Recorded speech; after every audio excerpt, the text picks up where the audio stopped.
Hello, welcome back to the aftermath. Sheffield United 2, West Ham United 2. Uh, I'm fresh off the watch along for Brighton versus Wolves. Obviously, I'm recording it on the same night. You'll see it the next day because I'm busy on the Tuesday. But I will be doing a watch along for Middlesbrough Chelsea on the Tuesday and Liverpool Fulham on a Wednesday. Both of them second legs of the Carabao Cup. So thank you for everyone that tuned in to the Brighton versus Wolves watch along. Wasn't the greatest of games in terms of the fact they had a lack of goals, but it was an entertaining game tactically, and we're trying to grow the channel. So thank you for everyone that's tuned in, and let's just get into this, man, because this is a game that I want to put behind me. I've got the last 6 minutes of the Ghana game on my TV. And it looks like Kudus is going to stay for longer from what I can see right now. It's currently 2-1 to Ghana as I'm recording this. We're about to sign Calvin Phillips, apparently. Our deal's not fully agreed yet. We'll get onto that if it's going to break down or if it's going to be announced, I'll be honest. I'll put all my thoughts on that. But I'm going to talk mainly about the fact that one of their centre-backs, I don't know how to pronounce the guy's name, but we was actually linked to him last year. One of their centre-backs come out talking about how the punditry was very biased towards him wrestling down Bowen in the penalty area. And Rio Ferdinand has come at West Ham fans. Well, not come at West Ham fans, but it's like asking why. More like asking why have you gone up boys and stuff. So let's get into it. Obviously the game, we can talk about the game all we like. The game was obviously covered by ref decisions and stuff. I've talked about this before. I've said there's not really much point in us talking about the refs. And the reason why I say that is because the referees are awful. Oh my God, Mozambique have just scored!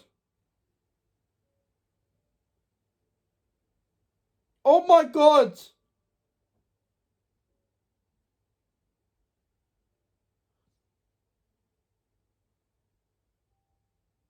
Oh my God, Mozambique have just scored. Well, I don't know why I just got excited there because Ghana's still going to qualify because I think Egypt are drawing.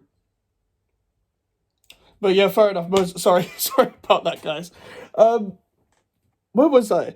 Alright, I'm a bit distracted. Let's go on to the centre back first.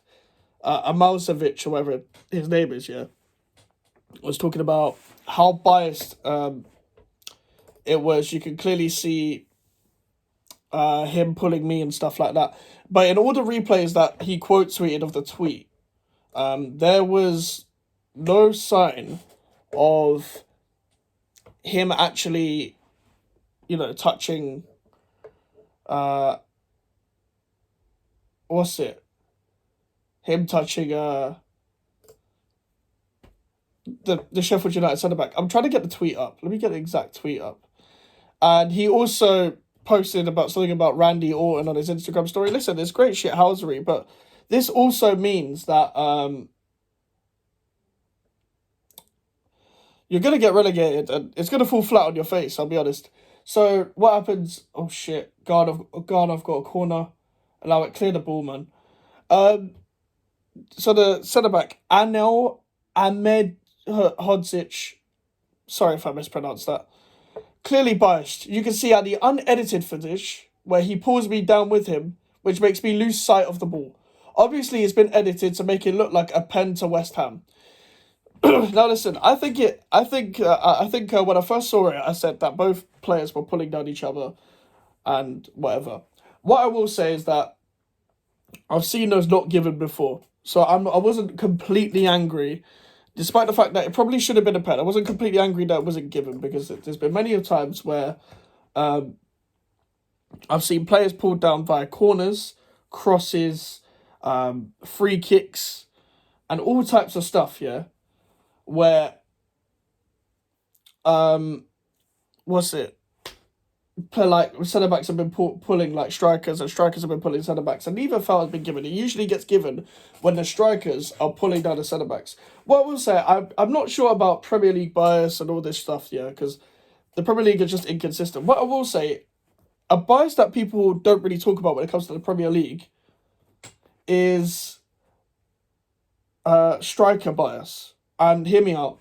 Think about Ivan Toney. Think about Mitrovic when he was in the Premier League. Haaland, Antonio.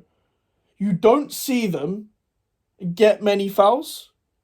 Like, you don't see them get fouls at all.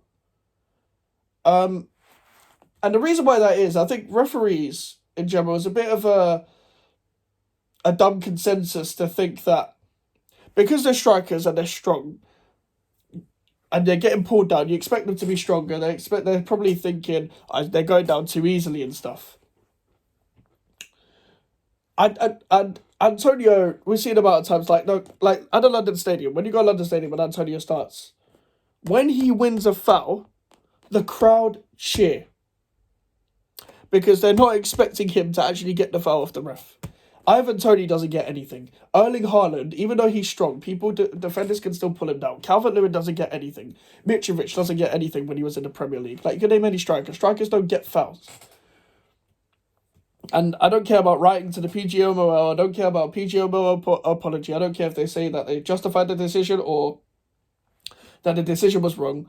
The ultimate fact is we went against the Sheffield United side that were in the relegation battle. And what happened was we drew the game.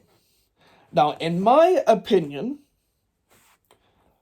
the refs do not focus on 90 minutes of a game.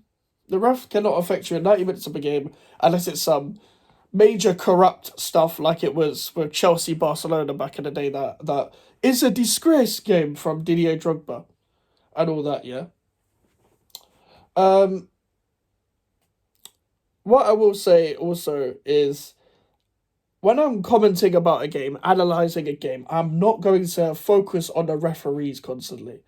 I'm not going to do that. I don't want to do that. I don't want to find an excuse. Because the thing I say with Arsenal fans when it was Arsenal-West Ham, I am not looking at that. I am not looking at referees. I am looking at my own team, how we should have scored more, how we could have avoided, like, the first goal. Fair enough, the penalty that they got, I don't think should have been a penalty, but at the same time, the first goal, Kurt Zuma, what are you doing? They were affecting us a lot from long throws. So we got to look at ourselves and take responsibility, and I do agree with what David Moyes said in his quotes.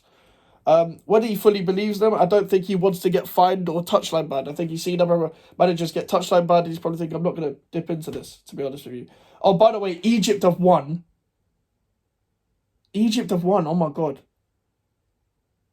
Have Egypt won? Ghana have come third. So Ghana have come third, guys. Egypt and Cape Verde have qualified, so we might be getting Mohamed Kudus back. Amazing. That's my live reaction, by the way. I'm giving you my live reaction, and depending on other third place teams, we might be getting Mohamed Kudus back. But sorry, I keep getting distracted. That's my live reaction to the AFCON, so you can tell when I'm recording this. Now, let's get on to Rio Ferdinand, because we talked about the referees, and Rio Ferdinand pretty much said, what do West Ham fans want with all of his achievements and stuff? And this is what the media do. This is what people like Simon Jordan, Jim White, all the guys on TalkSport, Darren Bent was commenting about West Ham fans, Jason Cundy, Jamie O'Hara, Jeff Stelling has gone on TalkSport. I'm disappointed in Jeff. Rio Ferdinand. This is what happens when you're in the media, when you're like doing pundit stuff, talking about West Ham. Do you watch West Ham week in, week out? No. Do you just get told what to talk about on the headlines because you're part of the media? Yes, you do. Are you only going to look at it on face value without watching 90 minutes week in, week out? That's your job, fair enough.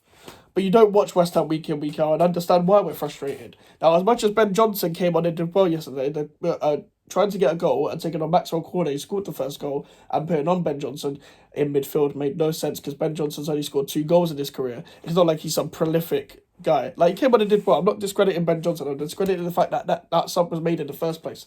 Now, he probably should have taken off Soufal and put Ben Johnson on now. Luckily for Ben Johnson, he will get a start against Bournemouth because Soufal is suspended. And listen, Rio, I'm also going to comment on this. I don't think Rio is as completely biased against West Ham as people think. I do think Rio does have a liking to West Ham, but I think I understand our fans' perspective when we're like, please just represent us a bit more. Like, remember where you came from, bro. Like, this is like you are Rio Ferdinand. You came from West Ham's academy. Come on, and he does claim to still like West Ham as well. Claims to be somewhat of a fan of West Ham, but he doesn't really. He's not a representative of West Ham. He's not like Anton. He's not like his brother. He's not like Bobby Zamora. He's not like Marlon Harewood. Marlon Harewood works for the club, but even if he didn't work for the club, he's a big representative of West Ham. Obviously, Di Canio, is a cult hero at West Ham. I'm trying to think of other pundits like if Jack Collison would probably be repping West Ham a lot. Like you've got João Mario probably. João Mario reps West Ham more than Rio Ferdinand. He was on loan, but I don't know. Like you got to understand when like he watched that game live, and surely he understands a little bit without a bit of ignorance of why a part of us are frustrated with David Moyes. And drawing to Sheffield United, like yes, refs, but look at us as well. What did we? We didn't do much. We didn't do much to beat Sheffield United. They played well as well. They did play well, but listen, I just don't think we did enough against the side that is imminently going to get relegated. So, just my opinion. But make sure to like the video, subscribe if you're new. I am tired. I just did a 2-hour watch along, so I'm sorry for the short aftermath. But that's the points I needed to talk about. Subscribe if you're new. Check out the watch alongs that are coming up in a week. Make sure you turn your notifications on. And I'll see you guys later. Goodbye.